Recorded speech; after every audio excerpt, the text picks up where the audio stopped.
The first thing that I have found useful to concentrate upon in my spiritual life has been the general mental attitude. According to experts, there are two basic mental attitudes in people. The first one is described as the going to mental attitude, and the second one as the away from mental attitude. What do they mean? A person with a going to mental attitude faces life in an active way, concentrates on what he wants. He wants to grow, he wants to do, he wants to face challenges. On the other hand, a person with an away from attitude, his favorite motto in life is no news, good news. He concentrates on what he doesn't want. And because of that, what he doesn't want is normally what he gets. I like this definition. A person with a going to attitude finds opportunities in difficulties, while a person with an away from attitude tends to find difficulties in opportunities. You know?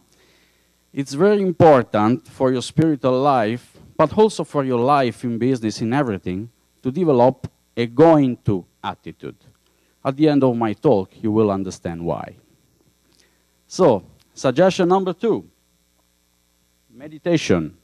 Could you please change it? Could you please change the slide? It's changed. Okay, I can't see it, so I'm sorry. Meditation, going beyond the thinking mind into a state of relaxed awareness. I'm not dealing too much with meditation today because everybody will talk about it. So I just want to say a couple of things and share one of my experiences with you, a funny one.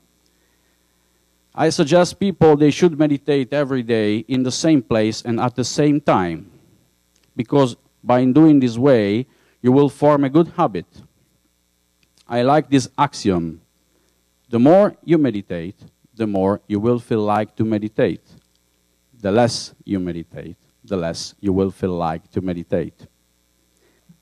Suggestion number 3, service. What is service? Service is something that you do for other people without asking for a retribution, for a reward. Now, people who meditate are already rendering a good service to the world, a subtle service. But Paramahansa Yogananda suggests people they should do something practical. So if you can, if you have time, there is surely something that you can do very well. So my suggestion is to devote at least a little bit of your time in order to do something for others. Just in order to make the point. Even a bank provides a service, you know. But when you enter a bank, you pay even the air that you breathe. You pay $10, thank you, okay? So service is something that you do for others without asking for anything in return. Suggestion number 4, reading. You know, the mind is like a sponge, and if you fill it with untested beliefs and opinions, it will surely retain at least a good part of them. As I live in Italy, I cannot see my guru as many times as I would like, you know. So reading during the years has been my main way of learning. But it has been possible only because I have always been able to select carefully the source of my readings. Everybody can write something, but we have to see whether everybody has something useful to write. As I translate books, I am marginally involved in the world of publishing. And I know that publishers publish what they can sell. Many times they are not even able to evaluate the content of a spiritual book, you know?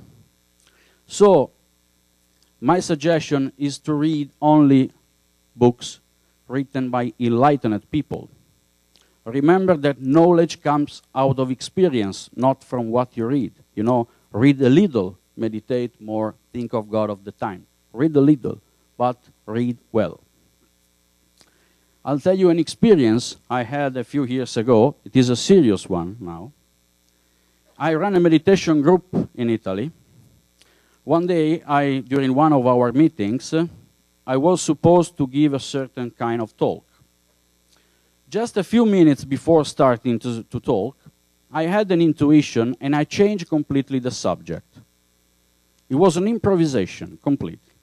And I talk about the involvement of people on the spiritual path, from the least committed to the most committed, dividing people in 4 categories. And I elaborated for about 1 hour on that subject. After 4 days, I received the Truth Journal from CSA. And in the Truth Journal, there was an article of Mr. Davis dealing exactly with the same subject. He had divided people in 4 categories: shoppers, customers, members, and initiated.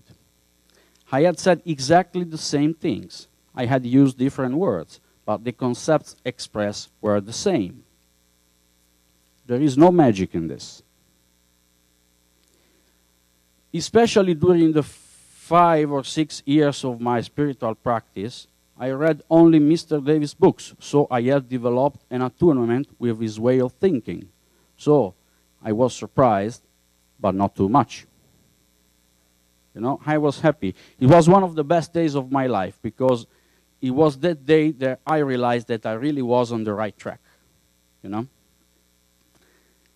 In Italy, about 800 years ago, there was an artist. He lived in Tuscany. His name was Cimabue. Have you ever heard about him?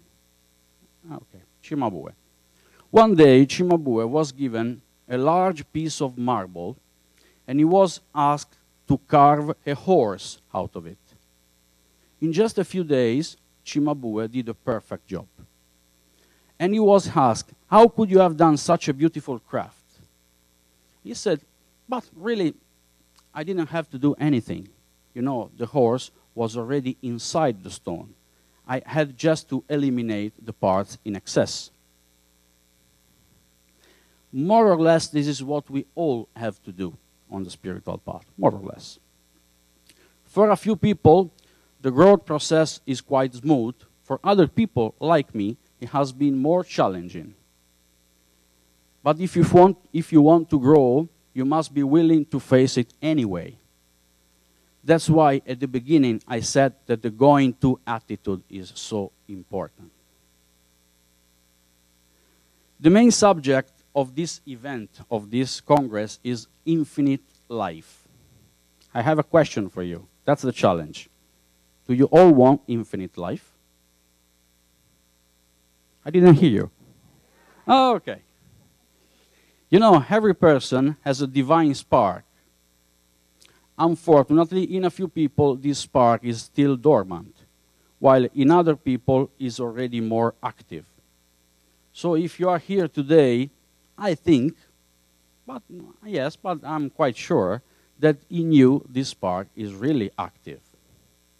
So, if you really want infinite life, you must nurture this spark. You must cultivate it. Don't let it subside, otherwise, no infinite life. Or rather, you will live forever anyway, but you won't be conscious of it. Okay? As Paramahansa Yogananda used to say, your devotion to God must be like a big log which burns for a long time, and not like a flash of pan which soon fades away. This is a very great suggestion, and also my last one for today.